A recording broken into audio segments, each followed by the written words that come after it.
secured on jack stands. If you take a look, right here you have the transmission pan. Just to give you an idea of where this is. Right here you have the oil pan. That's the drain plug for the oil. This is toward the passenger side. On the driver's side, you have the transmission pan. And this happens to be the drain bolt. This is a 19mm nut that we need to remove. And I'll show you an easy way to remove this because these can be relatively tight from the factory. So an easy way to remove this bolt, get yourself a ratchet or a wrench. And what I'm going to do is tap the end with a heavy hammer. This is around 3 or 4 pounds. So you want to just tap the end of your wrench or ratchet, and that's it. Now it's nice and loose.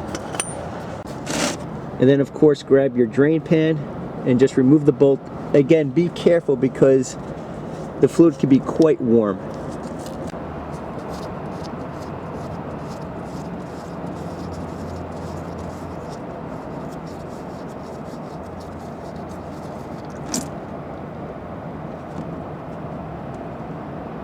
Now once the fluid finishes draining from the pan, just clean it up, install a new washer, and reinstall the drain bolt.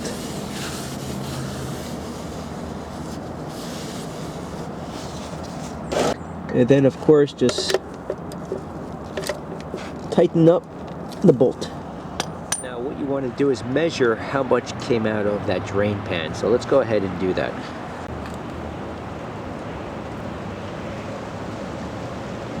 So once you wrap that up, here's your motor. Toward the driver's side, right here you have the upper radiator hose. Then you have the transmission dipstick. This is the charging pipe. This is what they call a charging pipe. It's essentially the dipstick, and this is where we need to install the new fluid.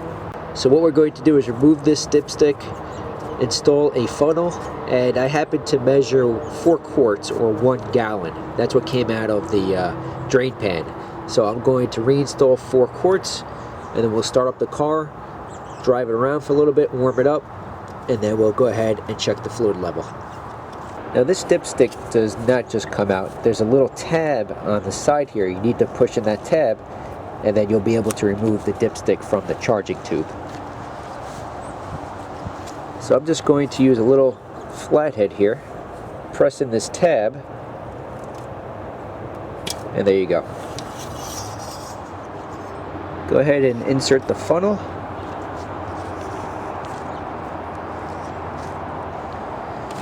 And then we can go ahead and add 4 quarts of transmission fluid, or CVT fluid.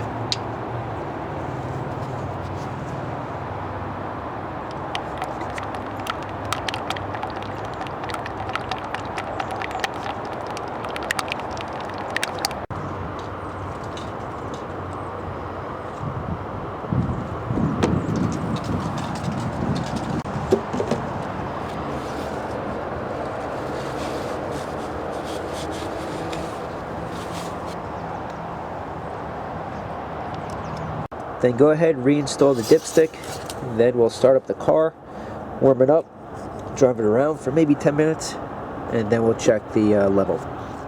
Okay, so the car is properly warmed, and I've checked for leaks. Everything is in good shape. So now what we need to do is go through the gear selector. So reverse, neutral, drive the low gear, and then back up, drive, neutral, reverse, and then park.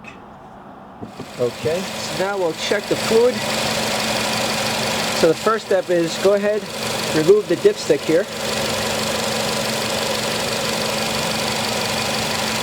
Now notice this direction. Let me show you. Go ahead, wipe the dipstick.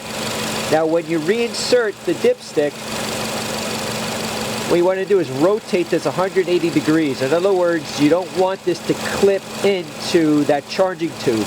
You want to rotate it and push it as far down as it can go into the tube. So push it all the way down and then pull it back out. And let me just zoom out here. It's a little blurry.